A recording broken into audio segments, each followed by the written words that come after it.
नमस्कार दोस्तों, आप पढ़ रहे हैं कक्षा 10वीं एनसीईआरटी गणित। आज हम पढ़ेंगे प्रश्नावली 3.1 के उदाहरण क्रमांक 1 को, उदाहरण क्रमांक 2 को और उदाहरण क्रमांक 3 को। तो ध्यान से समझना।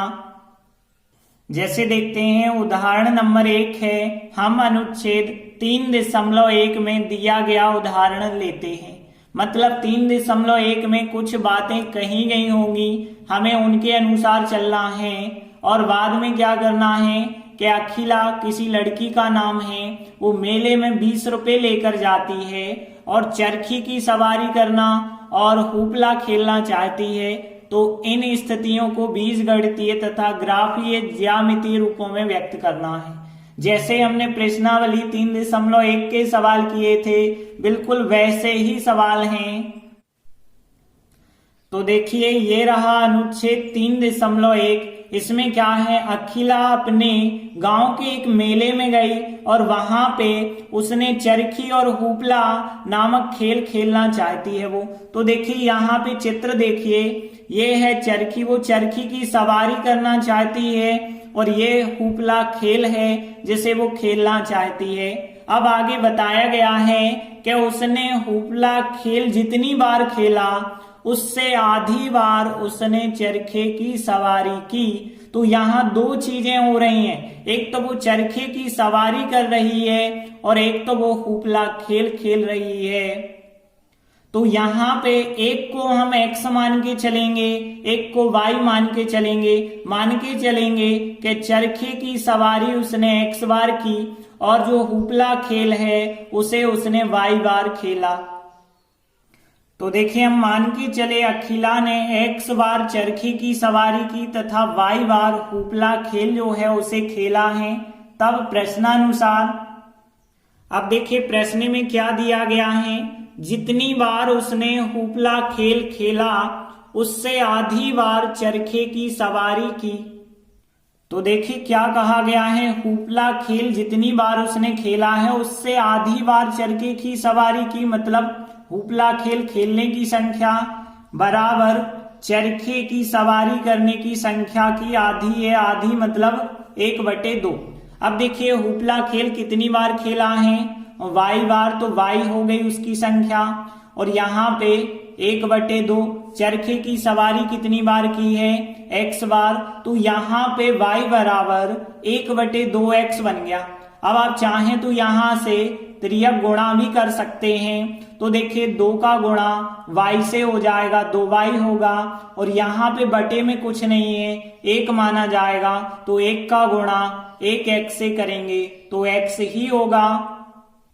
तो यहाँ पे 1 का गुणा जब x से किया तो 1x हो गया, 2 का y से किया तो 2y हो गया। x बराबर 2y।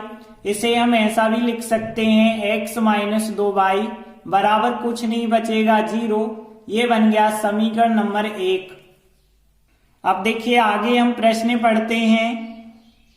तो आगे प्रश्न क्या है, यदि प्रत्येक बार की सवारी के लिए 3 रुपए उसे देने पड़े और हुपला खेल खेलने के लिए 4 रुपए खर्च करने पड़े, तो आप कैसे ज्ञात करेंगे कि उसने कितनी बार चरखे की सवारी की, कितनी बार हुपला खेल खेला, जबकि उसने कुल कितने रुपए खर्च किए हैं, 20 खर्च किए हैं।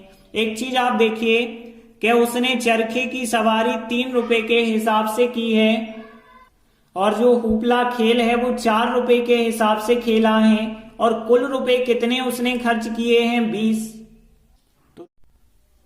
तो देखिए 3 रुपए के हिसाब से जब उसने x बार सवारी की है तो 3x खर्च हो गए सवारी करने में चरखे की, और का मतलब होता है प्लस।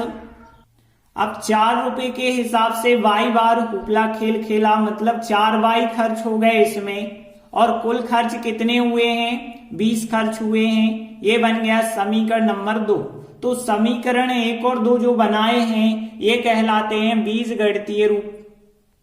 तो देखिए हमने लिखा आता है इन स्थितियों के बीजगणितीय रूप, समीकरण 1 और समीकरण 2 हो जाएंगे। अब आगे हमें ग्राफीय ज्यामितीय रूप में व्यक्त करना है, मतलब ग्राफ बनाना है। तो पहला समीकरण लेते हैं। तो देखिए समीकरण 1 लिया।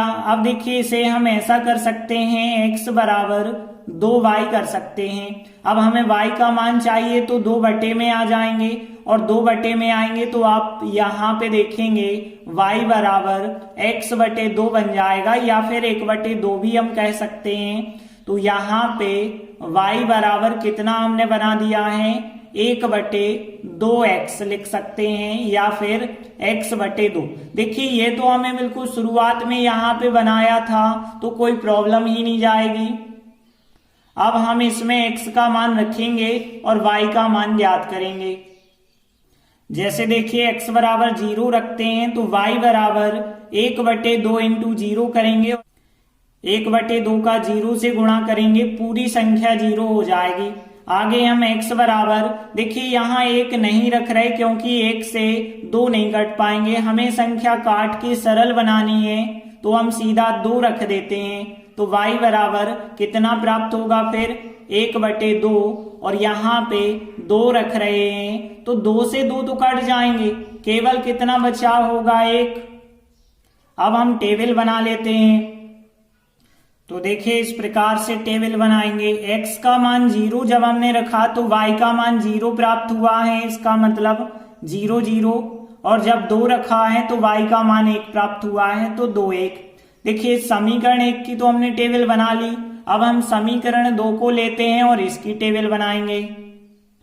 तो देखिए समीकरण 2 हमने लिया, यहां से y का मान ज्ञात करेंगे तो 4y बराबर कितना हो जाएगा, 20 माइनस 3x, और 4 जो गुणा में है वो बटे में आ जाएंगे, तो y का मान यह प्राप्त होगा हमें। अब देखिए जो y का मान मिला है इसमें हम क्या करेंगे, x का मान रखते जाएंगे और y का उत्तर ज्ञात करेंगे, तभी टेबल बना पाएंगे। अब देखिए यहाँ पे हम x बराबर 0 रखते हैं, क्या प्राप्त होगा, y बराबर 20, 3, x की जगह 0 बटे 4। अब देखिए यहाँ पे 3 0 का गुणा करेंगे, 0 होगा, और 20 में से 0 घटाएंगे, 20 का 20 ही रहेगा, बटे 4। 20 में 4 का भाग देंगे तो कितना आ जाएगा, 5 आ जाएगा। अब देखिए फिर आगे x बराबर, अब हम क्या रखें, तो देखिए यहाँ पे 1 हम नहीं रख सकते क्योंकि 3 एकम 3 होगा, और 20 में से 3 घटाएंगे 17, 17 में 4 का भाग नहीं जाएगा। तो यहाँ पे आपको ऐसी संख्या x का मान रखना है ताकि आराम से 4 का भाग चला जाए।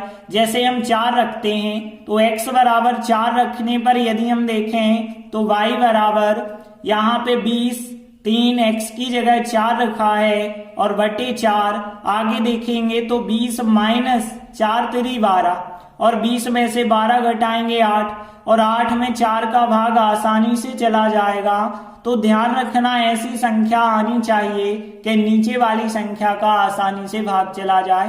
देखिए 2 संख्याएं रखनी बहुत हैं, तीसरी आप रखें ना रखें कोई फर्क नहीं होगा। अब हम सीधी टेबल बना लेते हैं। तो देखिए हमने x लिखा और y की जगह y बराबर जो चल रहा है वो लिखना है। अब देखिए 0 रखा है तो 5 उत्तर मिला है, मतलब 0 x का मान है तो y का मान 5। 4 रखा है तो 2 मिला है, मतलब x का मान 4 रखा है तो y का मान 2 मिला है। इस प्रकार से दूसरे समीकरण की टेबल बना ली, पहले समीकरण की टेबल बना ली। अब हम ग्राफ बनाएंगे। तो देखिए जब हम ग्राफ बनाएंगे तो यहाँ 0 0 2 1 0 5 4 2 है, मतलब संख्या अधिकतम 5, और वो भी धन की है, ऋण की तो कोई संख्याएं ही नहीं है, तो हमें ग्राफ में ऋण की संख्याएं बनाने की जरूरत नहीं है। तो देखिए इस प्रकार से हमने ग्राफ बनाया, x अक्ष और y अक्ष, यहाँ 0 धन की संख्या लिख दी। अब देखिए हमने 10 तक लिखा, वैसे जरूरत तो नहीं है, और यहाँ पे 8 तक लिख दी है, जरूरत 8 तक भी नहीं है, और माइनस की संख्याओं की हमें जरूरत नहीं है तो हमने नहीं लिखी है। अब देखते हैं, देखिए पहली टेबल 0 0, x का मान 0 और y का मान 0। देखिए 0 0 ये कहलाता है दोनों का 0 होता है, x का और y का दोनों का, तो एक बिंदु हमने यहीं पे रख दिया है 0 0। इसके बाद चाहिए हमें 2 और 1, 2 1 का मतलब x का मान 2, y का मान 1, x का मान 2 हो गया और y का मान 1, यहाँ पे एक बिंदु मिल गया। तो देखिए ये हो गए दो बिंदु। अब हम इन दोनों बिंदु को मिलाती हुई एक रेखा बना देते हैं। तो देखिए इस प्रकार से दोनों बिंदु को मिलाती हुई एक रेखा बना देते हैं और रेखा के ऊपर समीकरण जो एक था वो समीकरण भी हमें लिखना है। अब देखिए दूसरी टेबल जब हम देखेंगे तो 0 और 5 पहला बिंदु लेना है, मतलब x का 0 लेना है, ये रहा x का 0, और y का 5 लेना है, y का 5 ये रहा। 0 और 5 को मिलाएंगे, यहीं पे एक बिंदु बनेगा। तो देखिए एक बिंदु तो हमने ये बना लिया। अब चाहिए हमें 4 2, x का मान 4 लेना है और y का मान 2 लेना है। तो x का मान 4 ये हो गया, y का मान 2 ये हो गया, यहां पे मिल जाएगा। तो देखिए ये हो गए दोनों बिंदु। अब इन दोनों बिंदु को मिलाती हुई एक रेखा बना देंगे। तो देखिए ये हमने दोनों बिंदु को मिलाती हुई रेखा बना दी और इसके ऊपर समीकरण 2 जो था वो भी हमने लिख दिया। तो इस प्रकार से ज्यामितीय निरूपण या ग्राफीय निरूपण किया जाता है। तो उदाहरण 1 कंप्लीट हुआ। इसके बाद देखिए उदाहरण दूसरा है। रोमिला एक स्टेशनरी की दुकान में गई और उसने 9 रुपए में 2 पेंसिल और 3 रबड़ खरीदी। और उसकी सहेली सोनाली जो है वो जब देखती है कि रोमिला के पास नई तरह की पेंसिल और रबड़ हैं तो वो भी 18 रुपए में 4 पेंसिल और 6 रबड़ खरीदती है। अब इस स्थिति को बीजगणितीय तथा ग्राफीय मतलब ज्यामितीय रूपों में कैसे हम व्यक्त करते हैं, तो ध्यान देना सबसे पहला काम होता है x और y मानना। तो सवाल में एक तो पेंसिल की बात है और एक तो रबड़ की बात है और यहाँ उनके रुपए दिए गए हैं, मतलब उनके मूल्यों की बात हो रही है। तो मान के चलेंगे हम पेंसिल का मूल्य x रुपए है। अब पेंसिल का मूल्य मतलब एक पेंसिल का मूल्य मानेंगे x रुपए और एक रबड़ का मूल्य मानेंगे y रुपए। तो देखिए हम मान के चले एक पेंसिल का मूल्य x रुपए और एक रबड़ का मूल्य y रुपए है। तब प्रश्नानुसार, अब प्रश्न में हमने देखा 2 पेंसिल और 3 रबड़ का मूल्य 9 रुपए है। देखिए एक पेंसिल का मूल्य x है तो 2 पेंसिल का मूल्य 2x हुआ और या तथा का मतलब होता है प्लस। अब देखिए एक रबड़ का मूल्य 1y है तो 3 रबड़ का मूल्य 3y होगा और बराबर 9 है। इसे समीकरण 1 का नाम दे देते हैं। अब हम आगे प्रश्न पढ़ते हैं। 4 पेंसिल और 6 रबड़ का मूल्य 18 रुपए है। तो देखिए एक पेंसिल का मूल्य 1x है तो 4 पेंसिल का 4x हो गया, एक रबड़ का 1y है तो 6 रबड़ का 6y हो जाएगा बराबर 18। ये बना दिया समीकरण नंबर 2। तो समीकरण 1 और 2 कहलाते हैं बीजगणितीय रूप। तो देखिए हमने लिखा अतः इस स्थिति के बीजगणितीय रूप समीकरण 1 और समीकरण 2 हैं। अब हमें ग्राफीय निरूपण करना है, मतलब ग्राफ बनाना है। तो सबसे पहले समीकरण 1 को लेंगे और उसकी टेबल बनाएंगे। तो देखिए हमने समीकरण 1 लिया। अब यहां से y का मान कैसे आप निकालेंगे, तो देखिए हमने 3y एक तरफ रखा, बाकी 2x का पक्षांतर करेंगे तो 2x हो जाएंगे ऋण के। अब देखिए हमें y का मान चाहिए तो 3 जो गुणा में है वो बटे में आ जाएगा, मतलब y बराबर कितना आएगा 9 माइनस 2x और यहाँ जो 3 गुणा में है वो बटे में आ जाएंगे।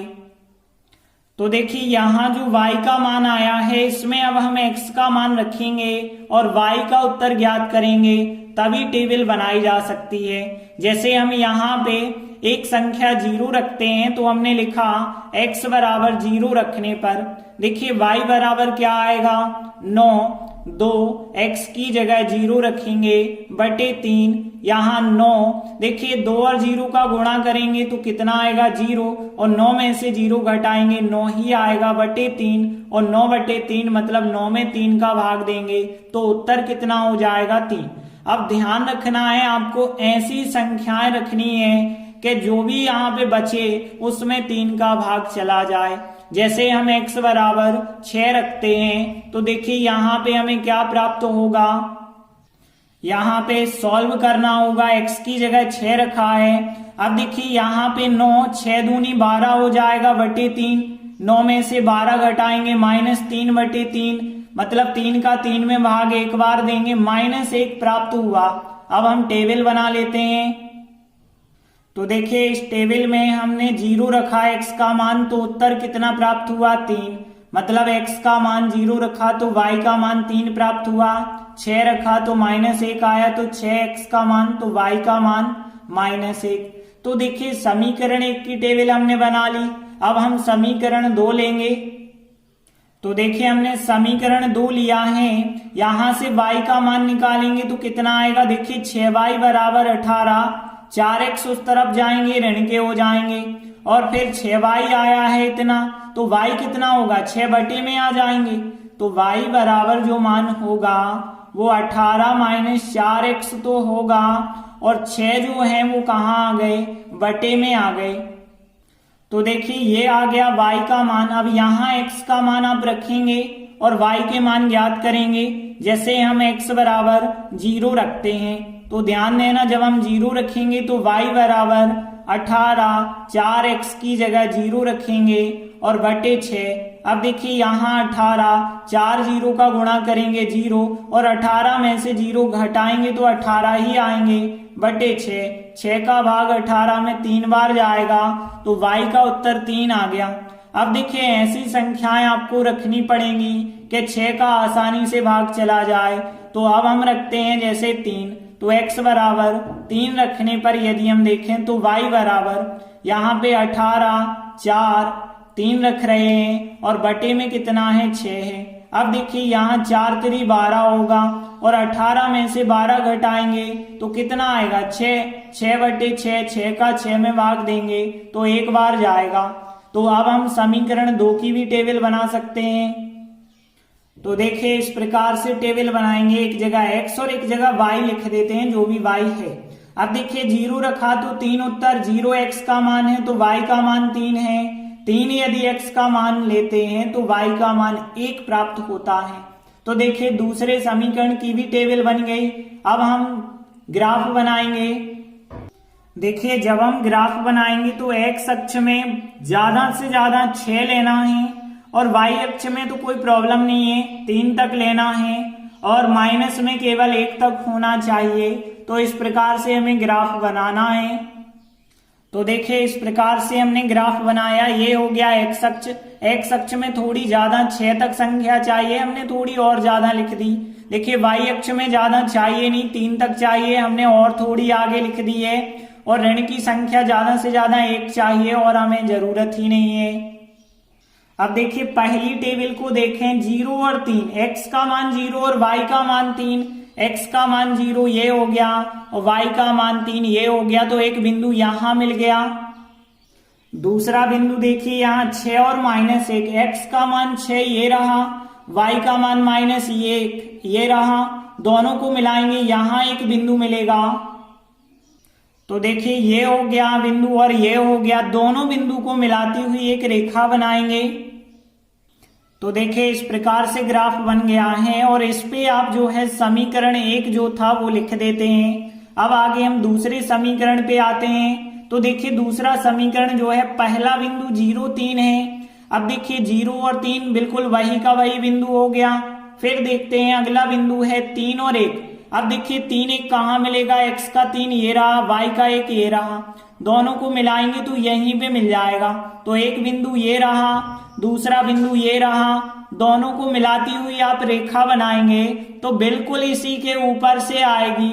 मतलब जो हमने पिछली वाली रेखा बनाई है उसी के ऊपर आ रही है। तो जो रेखा हमने बनाई है वही रेखा इस समीकरण का भी ग्राफ हो जाएगी। तो देखिए जो समीकरण 2 था वो हम इसी रेखा पे लिख देते हैं। तो इस प्रकार से हो जाता है ग्राफीय या फिर ज्यामितीय रूप में व्यक्त सवाल। आगे देखते हैं उदाहरण 3 है, 2 रेल पटरियां समीकरण इस और इसके द्वारा निरूपित की गई हैं। इस स्थिति को ज्यामितीय रूप से व्यक्त करना है। मतलब यहाँ 2 समीकरण दिए गए हैं, इन दोनों का हमें ग्राफ बनाना है। तो देखिए यहाँ ये हो गया समीकरण 1, ये हो गया समीकरण 2। तो देखिए यहाँ पे ये हो गया समीकरण 1 और ये हो गया समीकरण 2। अब देखिए हमें यदि इनका ज्यामितीय रूप में व्यक्त करना है, मतलब ग्राफ बनाना है, तो पहला समीकरण लेना होगा और इसकी टेबल बनानी होगी, फिर दूसरा समीकरण लेंगे और उसकी टेबल बनाएंगे। तो देखिए हमने लिखा, अब समीकरण 1 से जो मान है उसमें से हम y का मान निकालेंगे तो 2y बराबर कितना हो जाएगा। देखिए 4 उस तरफ जाएगा धन का, x भी तो जाएगा तो x तो ऋण का हो जाएगा, और 2 जो गुणा में है अगले स्टेप में बटे में हो जाएंगे। तो यहां से हमें y बराबर कितना मिलेगा, 4 माइनस एक्स, और 2 आ गए फिर यहाँ पे बटे में। अब देखिए जो y का मान यहाँ पे है इसमें अब हमें x का मान रखना है। जैसे हम x बराबर 0 रखते हैं, और ध्यान रखना हमें ऐसी संख्याएं रखनी है ताकि 2 का भाग चला जाए ऊपर की पूरी संख्या जो बनेगी सॉल्व करने पे उसमें। तो जैसे हम 0 रखेंगे तो y बराबर 4 माइनस 0 बटे 2, 4 में से 0 घटाएंगे 4, 4 में 2 का भाग चला जाएगा, 2 बार जाएगा, तो यहाँ तो 2 उत्तर प्राप्त हो गया। अब देखिए x बराबर जैसे हम 1 नहीं रख सकते क्योंकि 4 में से 1 घटाएंगे 3, 3 में 2 का भाग नहीं जाएगा, तो सीधा अब हम 2 रखते हैं। तो 2 रखने पर देखिए क्या मिलेगा हमें, y बराबर यहाँ पे 4 माइनस x की जगह 2 रखेंगे, और फिर बटे में कितना है 2, 4 में से 2 घटाया 2 बटे 2, और 2 में 2 का भाग एक बार चला जाएगा। तो अब हम टेबल आसानी से बना सकते हैं। तो देखिए हमने लिखा x और फिर y बराबर भी लिखा, 0 रखा है तो उत्तर 2 आया है, तो x का मान 0, y का मान 2, और x का मान यदि हमने 2 लिया है तो y का मान 1 प्राप्त हुआ है। तो समीकरण 1 की टेबल तो अब हमने बना ली, अब हम समीकरण 2 लेते हैं। तो देखिए हमने समीकरण 2 लिया, यहां से y का मान निकालेंगे तो 4y बराबर, देखिए 12 जब उस तरफ जाएगा धन का होगा, 2x उस तरफ जाएंगे तो ऋण के होंगे। फिर अगले स्टेप में 4 कहाँ पे आ जाएंगे, बटे में आ जाएंगे, तो y बराबर 12 माइनस 2x, और बटे में कितना आ जाएगा, 4 आ जाएगा। तो देखिए जो हमें y का मान मिला है अब इसमें हम x का मान रखते चलेंगे। जैसे हम x बराबर 0 रखते हैं तो ध्यान देना x बराबर 0 रख रहे हैं तो y बराबर क्या मिलेगा, 12, 2 x की जगह 0 बटे 4। अब ध्यान देना 12 में से 2 इंटू 0 मतलब 0 हो जाएगा, और 12 में से 0 घटाएंगे फिर 4 का भाग देंगे तो 12 बटे 4, 4 3 12 मतलब 3 उत्तर मिल जाएगा। तो देखिए ऐसी संख्या x का मान रखना है ताकि ऊपर की संख्या सॉल्व करने के बाद 4 का भाग चला जाए। तो जैसे हमने 0 रखा तो फिर ऊपर बनी 12, 12 में 4 का भाग चला गया। अब ऐसी संख्या रखेंगे, जैसे हम यहाँ पे 2 रखते हैं तो x बराबर 2 रखने पे देखिए यहाँ 2 इंटू 2 करेंगे बटे 4 है, 12, 2 दूनी 4 बटे 4, 12 में से 4 घटाएंगे 8, 8 बटे 4, 8 में 4 का भाग आसानी से 2 बार चला जाएगा। तो ध्यान रखना है ऐसी संख्या रखना है कि आसानी से भाग चला जाए। अब हम इसकी टेबल बना लेते हैं।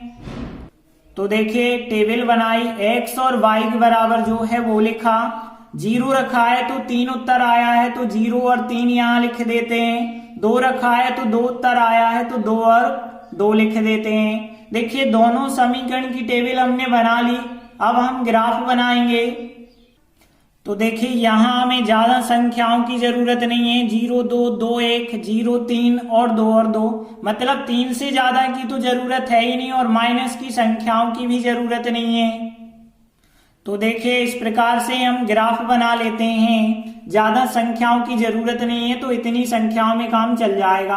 अब देखिए यहाँ पे पहली टेबल को देखें तो 0 और 2 चाहिए हमें, 0 ये रहा और 2 ये रहा, 0 और 2 को मिलाएंगे यहीं पे एक बिंदु मिल जाएगा। इसके बाद देखिए हमें 2 1 चाहिए, x का मान 2 ये रहा, y का मान 1 ये रहा, यहाँ पे एक बिंदु मिल गया। तो देखिए यहाँ पे दोनों बिंदु मिल गए हैं। अब हम इन दोनों बिंदु को मिलाकर एक रेखा बना सकते हैं। तो देखिए हमने दोनों बिंदु को मिलाने वाली एक रेखा बना दी, और रेखा पे समीकरण 1 जो था वो भी हमने लिख दिया। अब आगे देखते हैं, समीकरण 2 की जो टेबल है उसका पहला बिंदु है 0 और 3, जीरो ये रहा, 3 ये रहा, 0 3 को मिलाएंगे यहीं पे एक बिंदु मिलेगा। इसके बाद यहाँ पे हमें चाहिए 2 और 2, x का 2 ये रहा, y का 2 ये रहा, दोनों को मिलाएंगे यहाँ पे एक बिंदु मिलेगा। तो देखिए दोनों बिंदु अब तो मिल गए, दोनों बिंदु को मिला करके अब हम एक रेखा बना सकते हैं। तो इस प्रकार से दोनों बिंदु को मिलाने वाली रेखा बना देते हैं और उस पे समीकरण 2 लिख देते हैं। तो यही कहलाता है ज्यामितीय रूप में व्यक्त करना, मतलब ज्यामितीय निरूपण या ग्राफीय रूप। तो इसी के साथ उदाहरण 3 भी कंप्लीट हुआ। धन्यवाद।